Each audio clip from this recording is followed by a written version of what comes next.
ہم سبق نظریہ پاکستان پڑھیں جو کہ ڈاکٹر غلام مصطفیٰ خان کا لکھا ہوا مضمون ہے۔ اس میں صفحہ نمبر 19 کا جو پہلا پیراگراف ہے وہ بھی پڑھیں گے۔ یہ تشریح کے لحاظ سے بہت اہم ہے، اس وجہ سے میں آپ کو تفصیل سے اس کی تشریح سمجھاؤں گی، تو آپ کو لکھنے کے لیے بھی دوں گی، تو آپ نے اس کی تشریح لکھنی ہوگی، ٹھیک ہے۔ اس میں دیکھیں، پڑھتے ہیں یہ پیراگراف۔ مسلمانوں کی قومیت ایک نظریاتی قومیت ہے، یعنی مسلمان قوم جو ہے وہ ایک نظریے کے تحت وجود میں آئی ہے۔ اس وجہ سے مسلمانوں کی جو قومیت ہے وہ ایک نظریاتی قومیت ہے، یعنی ایک نظریے اور ایک سوچ پر اس کی بنیاد رکھی گئی ہے،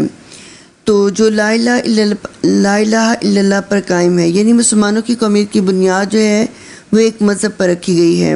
مسلمان قوم جو ہے وہ اس کی بنیاد ایک خاص نظریے پر رکھی گئی ہے،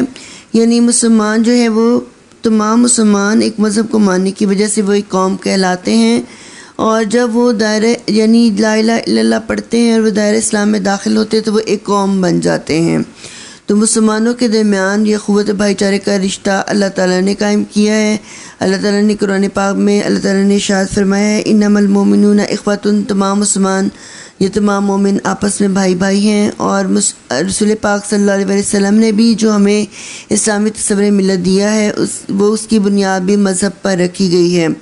تو تمام مسلمان جو ایک مذہب کو ماننے کی وجہ سے وہ ایک قوم کہلاتے ہیں، جیسے علامہ اقبال کہتے ہیں، خودی کا سر نہاں لا الہ الا اللہ، خودی کا سر نہاں لا الہ الا اللہ، خودی ہے تیغ فساں لا الہ الا اللہ۔ یعنی یہ کہ یہ نسل، رنگ اور وطن کی بنیاد پر نہیں بلکہ ایک نظریے، ایک عقیدے، ایک کلمے کی بنیاد پر وجود میں آئی ہے، اور اس نظریاتی پہلو کو نمایاں کرنے کے لیے اسے ملت کہا گیا ہے۔ یعنی ملت اسلامیہ یا مسلمان قوم جو ہیں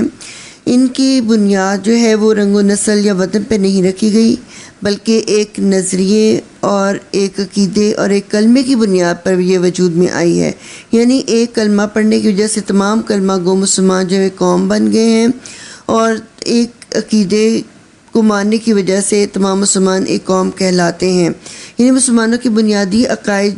ایک جیسے ہیں، یعنی اللہ تعالیٰ کو ایک ماننا، تمام انبیاء علیہ السلام پر، تمام فرشتوں پر، تمام آسمانی کتابوں پر، یوم آخرت پر ایمان رکھنا،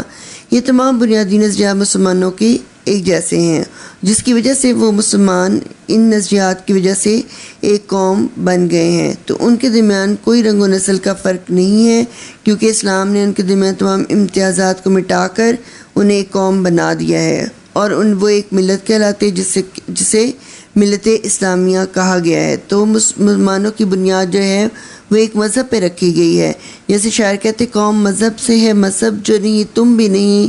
قوم مذہب سے ہے مذہب جو نہیں تم بھی نہیں، جذبے باہم جو نہیں تو محفل انجم بھی نہیں۔ اسی طرح علامہ اقبال کہتے ہیں کہ بتان رنگ و خوں کو توڑ کر ملت میں گم ہو جا،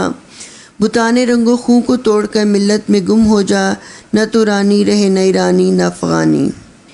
ایسی نظریاتی قومیت میں ہر نسل، ہر رنگ اور ہر جغرافی خطے کے لوگوں کے لیے جگہ ہوتی ہے، اور حقیقت یہ ہے کہ جنوبی ایشیا کے مسلمانوں کو، جن میں ہر نسل، ہر رنگ اور مختلف جغرافی خطوں کے لوگ شامل تھے، ایسی قوم کے ماتحت اقلیت بن کر رہنا منظور نہ تھا جو اسلامی قومیت کے برعکس ذات پات، چھوت چھات، بت پرستی کے بندھنوں میں جکڑی ہوئی تھی۔ تو اس میں یہ بتایا گیا کہ ایسی نظریاتی قومیت میں ہر نسل، ہر رنگ اور ہر جغرافی خطوں کے لوگوں کے لیے جگہ ہوتی ہے، یعنی ایک ملت، یہ قوم، مسلمان ایک ملت قوم کہلاتے ہیں۔ اس میں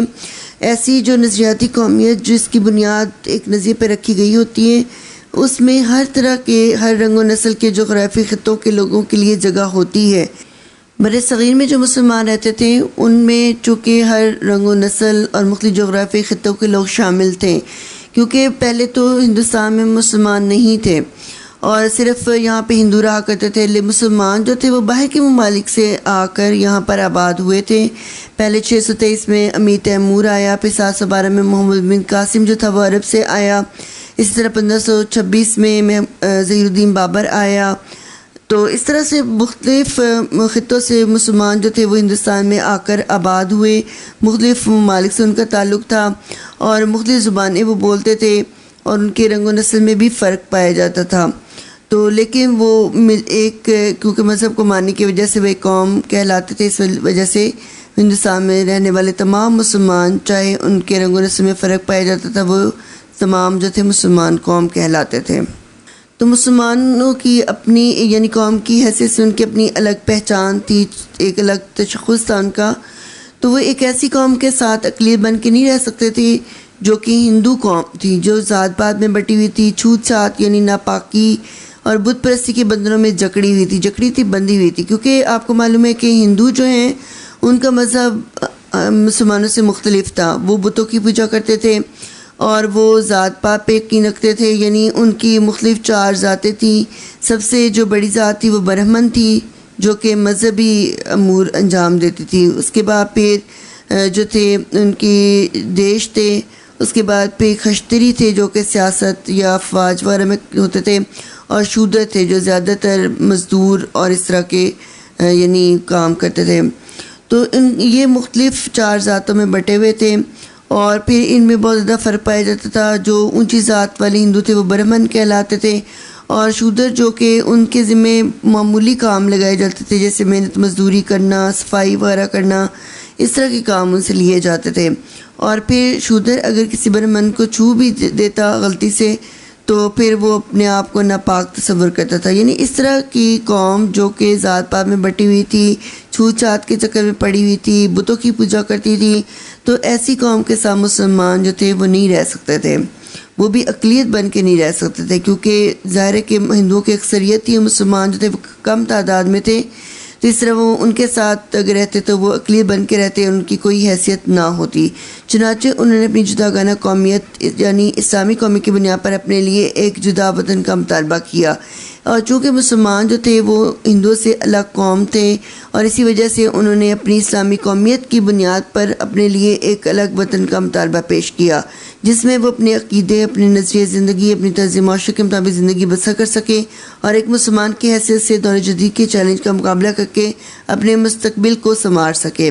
یعنی انہوں نے اس لیے اپنے لیے الگ وطن کا مطالبہ پیش کیا کہ وہ اپنے ایک عقیدے اور نظریہ زندگی کے مطابق اپنی زندگی بسر کر سکے، یعنی وہ اسلام کے مطابق زندگی گزار سکے، کیونکہ اسلام جو ہے ایک مکمل ضابطۂ حیات ہے، اور اس نے مسلمانوں کو زندگی گزارنے کے ایک مکمل